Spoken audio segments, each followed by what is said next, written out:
Pendukung Ferdy Sambo makin aktif membawa saksi untuk memberatkan posisi Brigadir Nofriansyah Yosua Huta Barat atau Brigadir J. Setelah sebelumnya kuasa hukum menyebutkan Brigadir J punya masalah mental, yakni berkepribadian ganda. Kini pihaknya menyebut Yosua adalah sosok yang suka dugem. Ya, Yosua disebut sering menghabiskan waktu ke klub malam atau tempat hiburan malam. Hal tersebut diungkapkan security rumah Ferdy Sambo Damianus Laba alias Damson di Pengadilan Negeri Jakarta Selatan pada Selasa 8 November 2022. Damson ditunjuk sebagai saksi dalam sidang kasus pembunuhan berencana Brigadir J dengan terdakwa Ferdy Sambo dan Putri Chandrawati.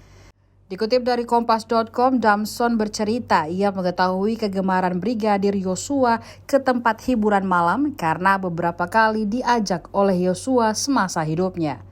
Menurut Damson, Yosua biasanya mengajak dia pergi menjelang tengah malam ketika Ferdy Sambo dan Putri Chandrawati sudah tertidur. Tempat hiburan malam yang kerap dikunjungi Yosua yakni Brexit yang berlokasi di Kemang, Jakarta Selatan. Di tempat itu, kata Damson, Yosua biasanya disapa dengan nama Alex.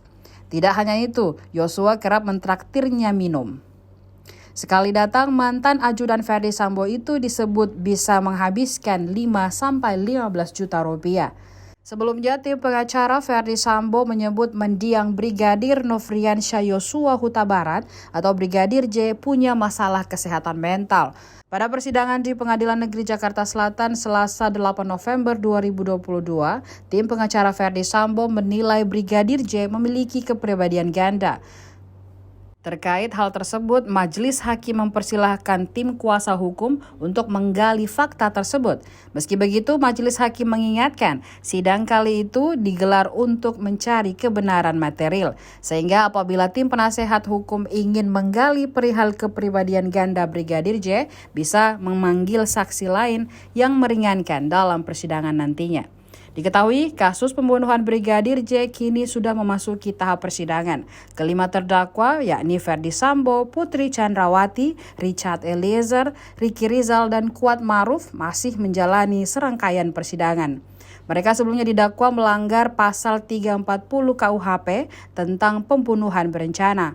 Ancaman pidananya yakni hukuman mati, penjara seumur hidup, atau maksimal 20 tahun penjara.